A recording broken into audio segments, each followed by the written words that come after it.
The following step-by-step demonstration shows how the application sends messages to the server. So if we take a look at the exercise work class diagram, receiving was implemented so that the connection reader is blocked reading or waiting for data from the server, and when data arrives, it reads the data according to the protocol specifications and then changes the protocol state, and finally uses the handler to notify protocol implementation that it should handle the state change from the server side.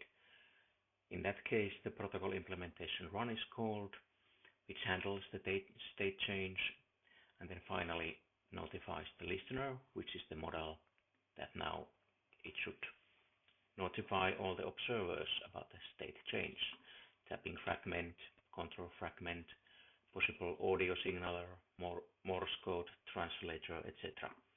So all the observers can then in their own way handle this state change information. When sending information by tapping on the tapping on the screen, the tapping fragment uses the messaging interface of the model to set the line state up or down depending, and then model just forwards the call to the protocol implementation, and at this time protocol implementation is using the connection writer for sending. Again, connection writer has to be a separate thread because sending requires network connectivity, which has to be done separately from the main thread. Here we don't need any handler post mechanism. The protocol implementation, when it starts the writer is simply using a condition variable to wait that it is told to do something. And when protocol implementation receives the line up, line down request, it then uses the condition variable to notify writer that now something is there to be sent. Connection writer does the sending, and then again waits using the condition variable for the next message to be sent. So using the condition variable, we avoid the situation that this thread would be running all the time, checking or polling if there's something to send. That would waste power of the device, the battery power. So instead of this running in a loop all the time and checking if there's something to send, we use the condition variable to be able to suspend this thread while there's nothing to do for it.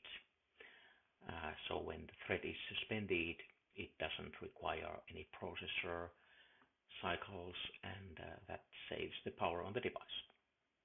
So starting from the tapping fragment, let's see how all this then happens in the application.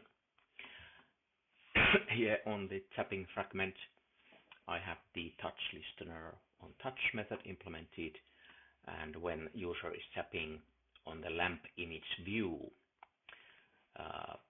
then we check if we have the messaging interface initialized, and if the action was action down, then we are setting the line up.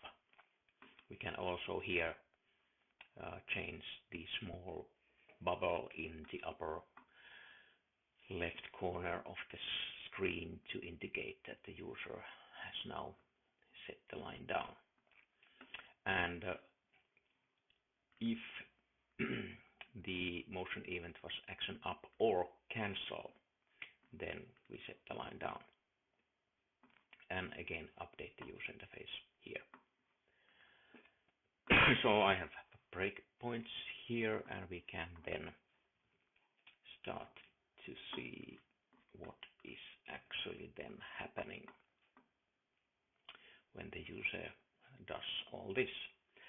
So I am now tapping on the lamp, and this breakpoint is then immediately met. Okay, so let's go and see. Messaging line up. We are now then, as usual, in the model. As we saw from the class diagram, the model just forwards the call to the protocol implementation. And here we are now changing the state, potentially changing the state of the application, so we have to use the lock to do that. So that if at the same time the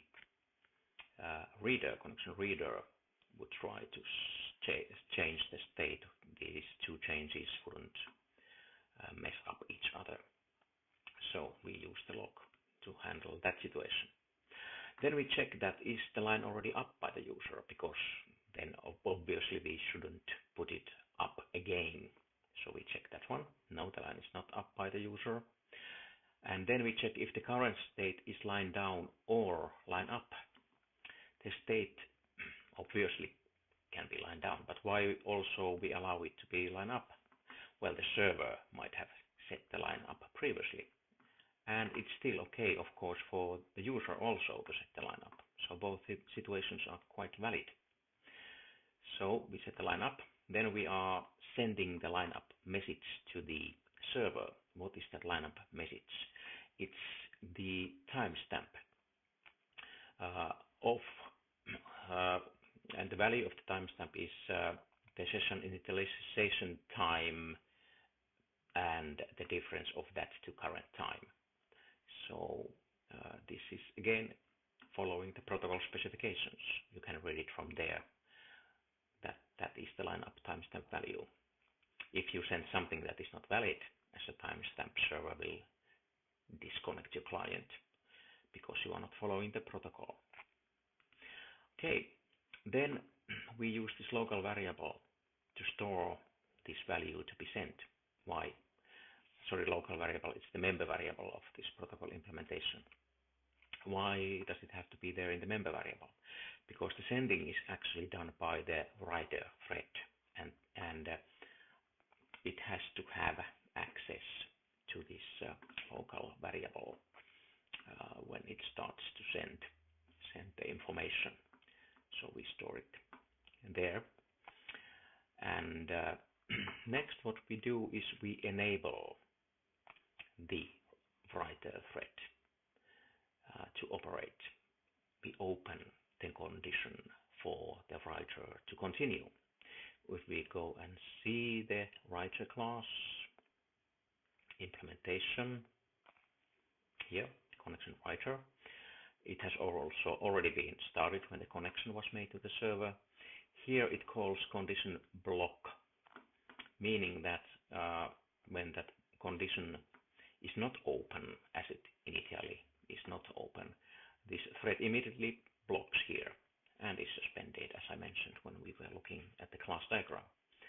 So now here, when we know that there is something to send, we open that condition for that thread to continue. Let's put another breakpoint here. We need it later. So now I resume this program, and we can then see that, okay, we opened the condition variable,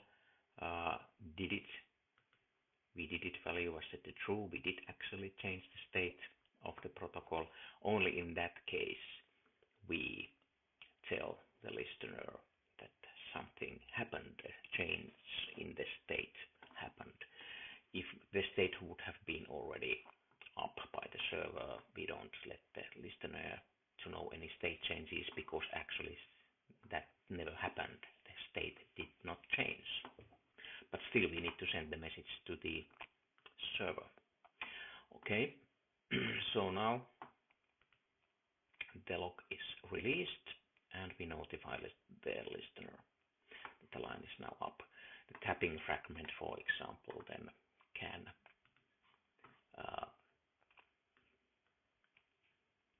set the line up.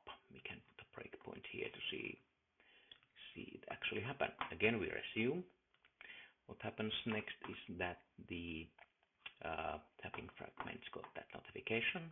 Okay, so it toggles the server state symbol and changes the lamp image to line up. And now the connection writer thread got a chance to run. So what does it do? It also uses the state variables in this application. So it needs to lock the semaphore to be able to do it in peace without the other threads messing at the same time with the state variables. Then it checks if this variable is something else than 0. So if we want to send 4 bytes, and it is, so we send it. Why different than 0? Why not greater than 0?